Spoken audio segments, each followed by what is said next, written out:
Superfast news, आवाज जनसामान्यांचा। दत्तनगर नाफलक व सिद्धिविनायक मंडळाचा फलक तोडल्याप्रकरणी माहूरमध्ये संताप। माहूर शहरातील दत्तनगर परिसरात नगरपंचायतीने उभारलेला श्री दत्तनगर नामफलक आज सकाळी अज्ञात कारणावरून तोडण्यात आल्याची घटना समोर आली आहे। स्थानिक नागरिकांच्या म्हणण्यानुसार एका व्यक्तीने आरी मशीनच्या सहाय्याने हा फलक कापून नाल्यात फेकल्याचा आरोप करण्यात आला आहे। याचबरोबर श्री सिद्धिविनायक गणेश मंडळाच्या प्रतिमेचा फलकही तोडून नाल्यात फेकल्याचा आरोप करण्यात आला आहे। या घटनेमुळे श्री दत्तभक्त, श्री गणेश भक्त तसेच वार्ड क्रमांक 8 मधील नागरिकांमध्ये संतापाची लाट उसळली असून त्यांच्या धार्मिक भावना दुखावल्याची भावना व्यक्त करण्यात येत आहे।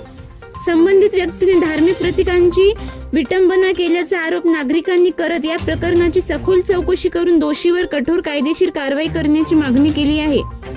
आम्ही नगरपंचायतला 20-30 गणेश मंडळाचे सदस्य गेलो असताच त्या तक्रारीवर त्या व्यक्तीचे नाव आहे, 30 ते 40 जणांचे स्वाक्षरे आहेत। तरी नगरपंचायतने अज्ञात विरुद्ध अशी अर्ज तक्रार काढला आहे।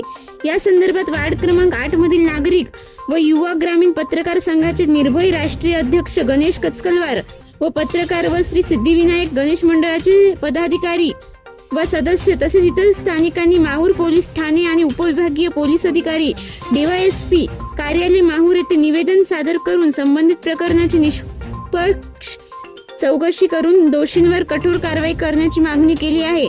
पोलीस प्रशासनाकडून या प्रकरणाची दखल घेण्यात आली असून तक्रारीच्या अनुषंगाने पुढील तपास सुरू असल्याची माहिती मिळाली आहे। महाराष्ट्र सुपरफास्ट न्यूज साठी विनोद जाधव, माहूर।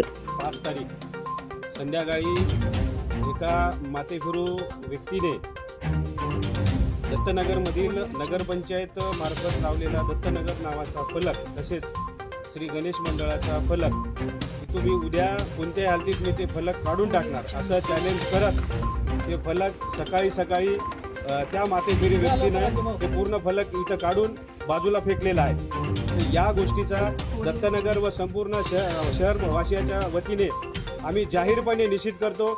भविष्यामध्ये अशा गोष्टी कोणत्याही नालायक व्यक्तीने करू नये, त्याच्यावर कठोरातील कठोर कारवाई करण्यात यावी यासाठी संपूर्ण दत्तनगर तसेच शहरातील इतर व्यक्तींनी DYSP कार्यालय, नगरपंचायत कार्यालय व पोलीस निरीक्षक यांच्याकडे संबंधित माथेफिरू व्यक्तीवर गुन्हा दाखल, तात्काळ गुन्हा संध्याकाळपर्यंत दाखल झाला पाहिजे संपूर्ण गोष्टीची चौकशी करून, नाहीतर याच्यासमोर एक वेगळ्या पद्धतीनं पूर्ण शहरवासीच्या वतीने आंदोलन करण्यात येईल असा एक जाहीरपणे सांगतो आणि या गोष्टीचा आम्ही तीव्र शब्दामध्ये जाहीर निषेध करतो।